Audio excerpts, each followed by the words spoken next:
Hello my all dear divine souls. Present situation देखते हुए मेरे मन में ये कई दिनों से विचार आ रहा था कि हमको बहुत गहराई से जानना होगा कि ये कोरोना वायरस हमसे क्या चाहता है, क्योंकि आफ्टर वैक्सीनेशन भी इसका इफ़ेक्ट कम नहीं हुआ and guidelines maximum people follow कर रहे हैं गाइडलाइंस, उसके बाद भी इन्फेक्टेड हो रहे हैं। तो आखिरकार क्या है जो ये वायरस चाहता है, क्योंकि हर चीज़ की एक चेतना होती है, चाहे वो जड़ हो या चेतन हो, उसकी एक चेतना होती है। तो हमें वो तत्व पकड़ना है कि इसके पीछे क्या भाव है, ये हमसे क्या करवाना चाहता है, और उसको जानकर अगर हमने फॉलो कर लिया तो फिर इसका इफ़ेक्ट कम हो जाएगा। अन्य वायरस की तरह ये भी एक साधारण वायरस बनकर रह जाएगा, और अगर हमने ये जानकर नहीं फॉलो किया तो फिर ये म्यूटेट होकर तबाही मचाता रहेगा और हमारे अपनों को और हमको हार्म पहुंचाता रहेगा। तो आइए हम इस पर चिंतन करते हैं। फर्स्ट थिंग इज़, ये किसी पर्टिकुलर कंट्री को पॉजिटिव नहीं कर रहा है, वरन पूरे विश्व में फैला हुआ है, पूरे विश्व को पॉजिटिव कर रहा है। तो अगर हम इसका सार पकड़ें तो ये वायरस हमसे क्या चाहता है कि हम पॉजिटिव ऑलरेडी हो जाएं। अगर हम पहले से ही पॉजिटिव हैं तो ये हमको पॉजिटिव नहीं करेगा। और पॉजिटिव होने के लिए हमें क्या करना है? प्लीज़ डोंट से कि हम तो पॉजिटिव हैं, बिकॉज पॉजिटिव वर्ड हमको जानना नहीं, हमको जीना है। इसलिए पॉजिटिव होने के लिए हमें क्या करना है? अपने हृदय को अनकंडीशनल प्रेम से भर दीजिए। जब आपका हृदय अनकंडीशनल प्रेम से भरेगा तो इतना आनंद, इतनी इम्यूनिटी बढ़ जाएगी कि आपके चारों ओर प्रेम का सुरक्षा कवच बन जाएगा। फिर कोई भी वायरस उसको तोड़ नहीं सकेगा, क्योंकि प्रेम यूनिवर्स की प्रबलतम महानतम शक्ति है। शायद इससे बड़ी कोई शक्ति नहीं है धरती पर। पद, प्रतिष्ठा, धन, इससे ज़्यादा मानवता को महत्व दीजिए। फिर देखिए आपके रिश्तों की क्वालिटी इम्प्रूव हो जाएगी।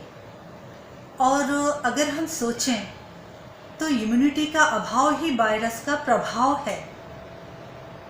तो फिर अगर आप यूनिवर्स की सबसे पॉजिटिव पावर प्रेम से भरे हुए हैं तो वैसे ही आपकी इम्यूनिटी बहुत स्ट्रॉन्ग हो जाएगी और फिर जीत आपकी ही होगी।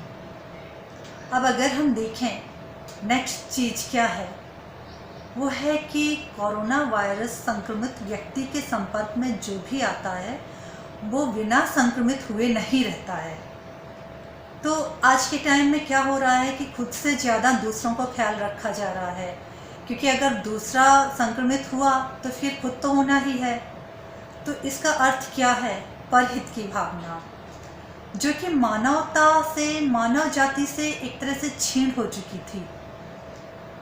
हम क्या कर रहे थे?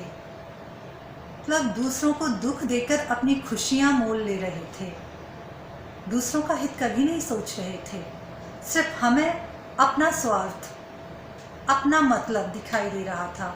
अगर आप किसी से कुछ एक्सपेक्ट करो तो एक बड़ा कॉमन सा वर्ड वो बोलेगा आपसे कि इसमें मेरा क्या फ़ायदा है। तो अब फ़ायदे के लिए जीना बंद कीजिए, क्योंकि वायरस ने बता दिया है कि ये फ़ायदा आपका यूं ही रखा रह जाएगा, आपके जीवन भर की कमाई यूं ही रखी रह जाएगी। आप अपना जीवन उससे नहीं खरीद सकते हो। वही बात हुई ना, जब सिकंदर पूरा विश्व जीत के लौट रहा था वापस और वो रास्ते में बीमार हुआ, तो उसने कहा मेरा पूरा जीता हुआ राज्य मुझसे ले लो, लेकिन प्लीज़ मुझे ज़िंदा कर दो, मुझे कुछ सांसें दे दो, मुझे स्वस्थ दे दो। तो आपका कमाया हुआ धन, आपकी अर्जित की हुई संपत्ति कुछ काम नहीं आती, जीवन से कीमती कुछ भी नहीं है। तो प्लीज़ इस जीवन को यूं ही नहीं गंवाइए, इसकी वैल्यू समझिए। दुआएं दीजिए, दुआएं लीजिए, दूसरों के लिए जीना सीखिए, दूसरों को खुशियाँ दीजिए, खुश रहिए, खुशियाँ बांटिए। यही जीवन का सच्चा अर्थ है, यही जीवन का महत्व है।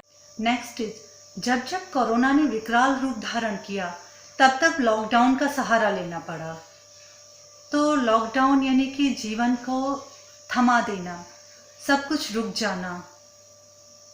तो वायरस हमसे क्या कह रहा है?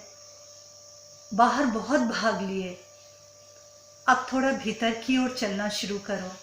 भीतर की यात्रा, स्वयं में स्थित होना है, अपनी आत्मा को जानना है, खुद को जानना है। ये झूठे रिश्ते, दिखावा, सब कुछ बहुत हो गया, झूठे सेलिब्रेशन। अब लाइफ में जो सेलिब्रेशन भी हो वो सच्चे सेलिब्रेशन हो। रियल मीनिंग जानना है यहाँ हमारे होने का, कि हम इस धरती पर क्यों आए हैं, नहीं तो बिना जाने ही वापस चले जाएंगे। और आपने एक चीज़ नोटिस की होगी, वो सबसे इम्पोर्टेंट मैसेज है वायरस का, कि ड्यूरिंग लॉकडाउन मंदिर, मस्जिद, गुरुद्वारे, चर्च सब बंद कर दिए गए। अगर भगवान मंदिरों में है, भगवान पर्टिकुलर इन्हीं प्लेस पर है, क्या भगवान यहीं रहता है, तो फिर ये तो ओपन रहना चाहिए थे ना, क्योंकि संक्रमण फिर तो होना ही नहीं था वहाँ। इजीली आप जा सकते थे वहाँ, प्रेयर कर सकते थे, भगवान तो वहीं रहता है। तो इस सोच से हमें वापस आना है। परमात्मा न मंदिर मस्जिद में है और न मूर्तियों में, उसको समस्त में देखो, सब जगह देखो, कण कण से लेकर विराट में। इस पूरे यूनिवर्स को उसका मंदिर समझो। वृक्षों में देखो, झरनों में, पहाड़ों में, नदियों में, सागरों में। जब फूल खिलते हैं तो उन फूलों में उसको अनुभव करो। लोगों की आंखों में देखो, हर जगह उसे देखो, हर जगह बिखरा पड़ा हुआ है, हर जगह उसका अनुभव करो। मंदिर मस्जिद से बाहर आओ। जब उसको हर जगह अनुभव करोगे, तभी मंदिर मस्जिद के लिए लड़ना बंद करोगे और तभी सच्चे धर्म को समझ पाओगे। ऑक्सीजन के लिए मारामारी हो रही है। कई निर्दोष जानें ऑक्सीजन सिलेंडर के अभाव से जा रही हैं। तो अब समय आ गया है, प्रकृति के प्रति करुणामय हो जाइए। वृक्षों से प्रेम कीजिए, सच्चा प्रेम कीजिए, उन्हें बेरहमी से मत काटिए। अपना कुछ समय उनके सानिध्य में बिताइए, उनसे बातें कीजिए, उनकी खामोशी सुनिए। प्रकृति की ओर जाइए, लग्जरी से दूर। अब फॉरेन ट्रिप की जगह विलेज ट्रिप करिए। अपने बच्चों को गांव ले जाइए, उन्हें वहाँ का शुद्ध जीवन, शुद्ध वातावरण दिखाइए। तो कोरोना हमसे हमारी भलाई चाहता है, वो अपने लिए कुछ नहीं चाहता है। और अगर यही हम फॉलो कर लें तो इसमें हमारा ही भला होगा और हम उसके भय से मुक्त हो जाएंगे। क्योंकि पिछले कुछ सालों में हमने आउटर ग्रोथ तो बहुत की है, लेकिन हमारी इनर स्ट्रेंथ कम हो गई है। तो हाथों को सैनिटाइज करने के साथ साथ अपने विचारों को भी सैनिटाइज कीजिए। सेल्फ रियलाइजेशन कीजिए, सेल्फ ट्रांसफॉर्मेशन, सेल्फ एनालिसिस की ज़रूरत है। उसके लिए ध्यान कीजिए, प्रार्थना कीजिए, भजन कीजिए। अब जिन रिचुअल्स को स्किप करके हम आगे बढ़े थे, उन्हीं की ओर लौटने की ज़रूरत है। So dear divine souls, stay strong, stay prayerful. Thank you.